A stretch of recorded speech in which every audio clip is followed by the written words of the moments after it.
What's the most deranged thing your parent did behind your back? I discovered my dad had been breaking into my apartment for months, replacing all my belongings with child-safe versions, which explained why I couldn't cut a tomato and why my wine glasses were suddenly plastic. My dad had always been overprotective. When I was growing up, he made me wear a helmet to ride the bus and wouldn't let me use scissors until I was 16. He'd follow me to friends' houses and sit outside in his car, just in case. Mom left him when I was 12 because she said living with him was like being a prisoner. I thought moving 3 hours away would give me freedom, but distance just made him more creative. He'd call 6 times a day, asking if I'd remembered to lock my doors and check my smoke detectors. One day I came home and found my dad installing corner guards, like for toddlers, on my coffee table. He had a key he'd made from an impression and had been safety upgrading my apartment for months. He showed me his checklist: replace knives with plastic ones, swap cleaning products for vinegar solutions, install toilet locks, change wine glasses to shatterproof plastic. When I threatened to call the police, he said he'd tell them I was mentally unstable and had asked him to do this during a breakdown.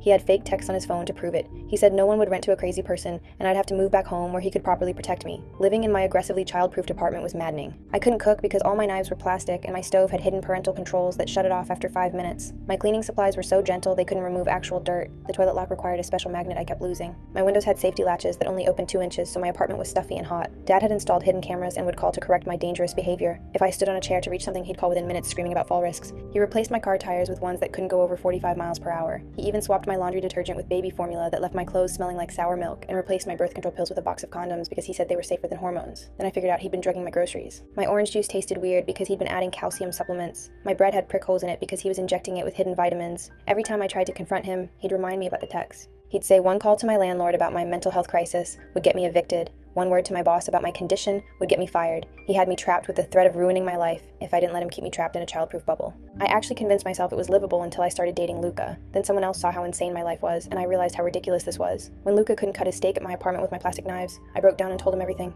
He was horrified and offered to help me get real locks and security cameras of my own. We changed the locks together, and I felt powerful for the first time in years. Luca helped me buy real knives and cleaning supplies. For 3 weeks, I kept Dad out. He'd stand outside my building screaming about safety violations but couldn't get in. He left increasingly panicked voicemails about all the ways I could die without his protection. I didn't care. I was finally free. Dad went nuclear when he realized he'd lost control. He called my landlord claiming I was suicidal and needed immediate intervention. He told my boss I'd been off my medication and was a danger to my coworkers. He filed a missing person report saying I'd been kidnapped by Luca. He even called Luca's mother warning her that her son was dating a mentally ill girl who needed constant supervision. Then he got creative. He paid the building super to give him a master key. I'd come home to find new safety equipment installed, rails on my bed, guards on every corner, locks on my oven. He'd leave notes saying this was for my own good, and if I removed anything, he'd have me committed. He started showing up at my work with medicine I needed to take in front of everyone. He told my coworkers I had seizures and they needed to watch me constantly. My life was becoming unbearable again. But then Dad made a big mistake. While he was in my apartment installing more locks, he forgot his phone when he left. All the fake texts were still in his drafts, along with photos of my apartment and detailed notes about his safety modifications. Finally, he couldn't blackmail me anymore. We took everything to the police. He got charged with stalking and breaking and entering.